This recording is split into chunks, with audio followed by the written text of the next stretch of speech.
Halo teman-teman, sekarang kita udah berada di Museum Perumusan Naskah Proklamasi.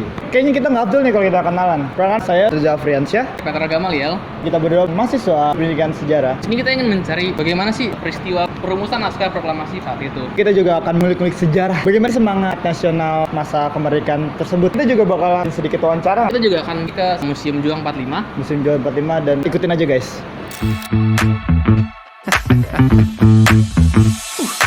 We keep seeing their eyeballs glued to us on the sidewalk, but that look could kill.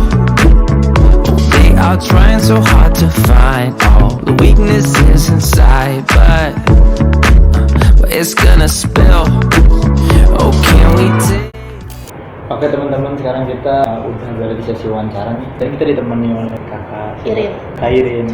Oke, terima kasih Kak Irin. Pertanyaan pertama ya, bagaimana semangat nasionalis pada masa proklamasi kemerdekaan itu sih Kak? Pada saat kemerdekaan tahun 45 ya, semangat nasionalis ya besar banget karena kan memang kita sudah pada tahap muak yang dijajah dan berita-berita tentang perang itu juga sudah banyak. Jadi memang ada keinginan dari bangsa Indonesia untuk memerdekakan diri. Makanya ketika ada kesempatan mereka memerdekakan diri. Oke, bagaimana sih semangat nasionalis pada Gen Z itu sih Kak? Kalau dibandingin sama masa kemerdekaan, saya kan juga belum lahir ya. Tapi saya rasa saya nggak punya data statistik. Apakah besar atau kecil saya kurang tahu. Tapi kalau yang dilihat dari pengalaman saya sebagai staf museum, saya pikir agak lumayan besar mungkin ya, karena banyak generasi Z yang datang ke sini walaupun buat tugas kuliah, buat tugas sekolah, tapi masih mau datang gitu. Kan bisa aja mereka cari aja di internet, tapi mereka rela datang ke sini jauh-jauh, tapi mau berkunjung ke museum saya rasa harus diapresiasi. Ada nggak sih sedikit motivasi atau saran bagi Gen-Z yang masih sibuk dengan gamenya, yang nggak mau mengenal masa lalu Indonesia sendiri gitu? Apalagi kan festival proklamasi jadi momentum Indonesia berdiri kokoh.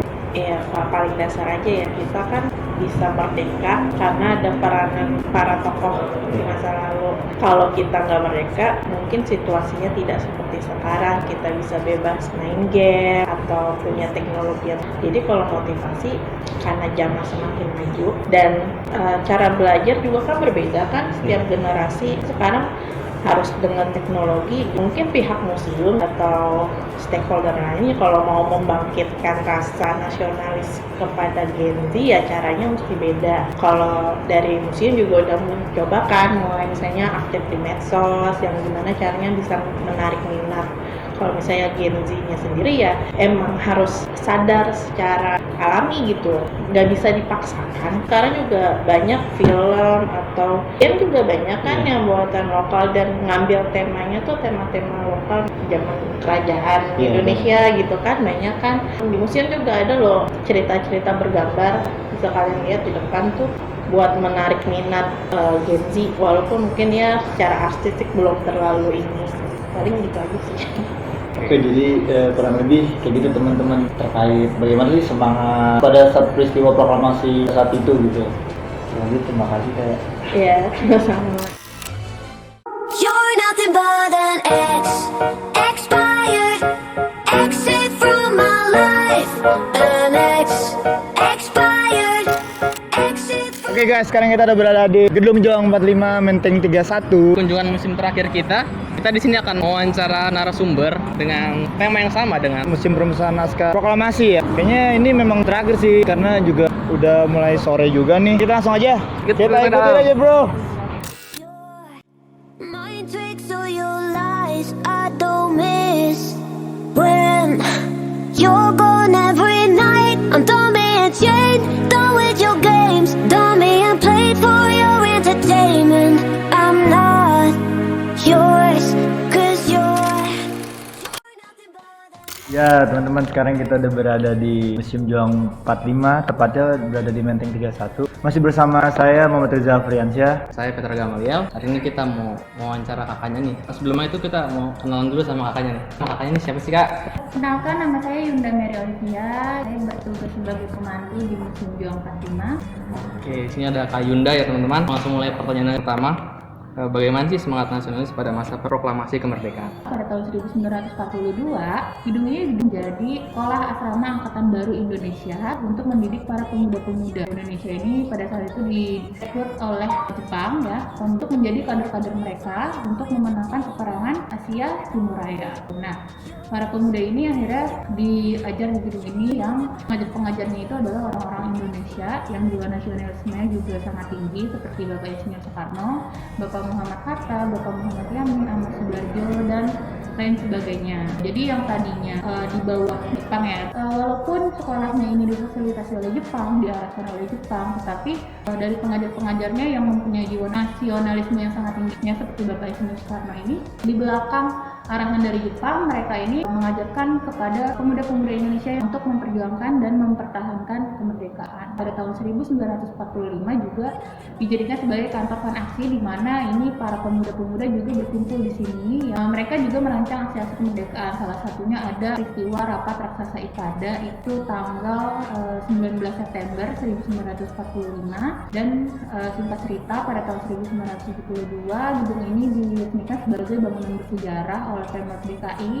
Bagaimana semangat nasionalis pada Gen Z itu? Menurut saya ya, jiwa nasionalisme generasi Gen Z sekarang ini sih belum terlalu kuat ya. Perlu digali lagi nih ya minat-minat para pemuda Indonesia terutama di bidang sejarah. Walaupun mereka ini mungkin minatnya bukan di bidang sejarah tapi sedikitnya itu berkunjunglah ke museum. Bagaimana perjalanan negara ini diperjuangkan pada saat itu oleh pahlawan kita.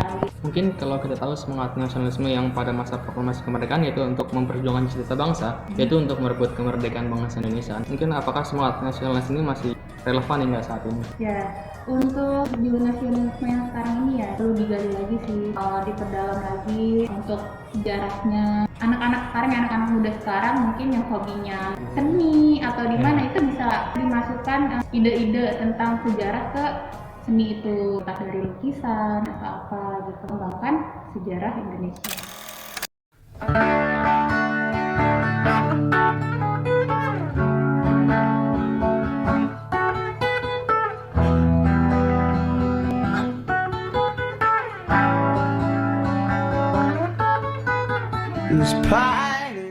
Oke Pet, tadi kan kita udah dengerin dua wawancara kita, yang satu Kak Irin, satu lagi sama Kak Yunda. Kira-kira apa sih Pet poin yang bisa dapetin?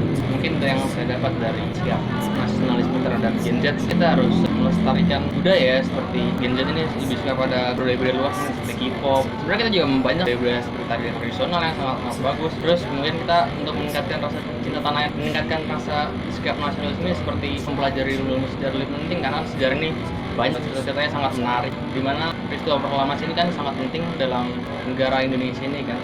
Pertama pemuda-pemudanya pada saat itu, mereka kan juga memiliki semangat muda, yang mana gimana sih semangat pemuda saat itu, yang mana kita harus cerminkan sebagai anak muda. Kita juga harus harus bangga gitu, sebagai warga negara Indonesia yang mana mempunyai cita masa lalu yang sangat keren lah gitu. Jarang loh sebuah negara memiliki kisah yang sangat menarik seperti Indonesia ini. Ya, betul. Gimana lagi? Udah, oke, sekian, terima kasih. Saya Ahmad Riza Friensia. Saya Petra Gamaliel. Mohon undur diri. You just know when the air, you could well be out on your ear. This thought comes closely followed by the fear, and the force of it makes you feel a bit ill.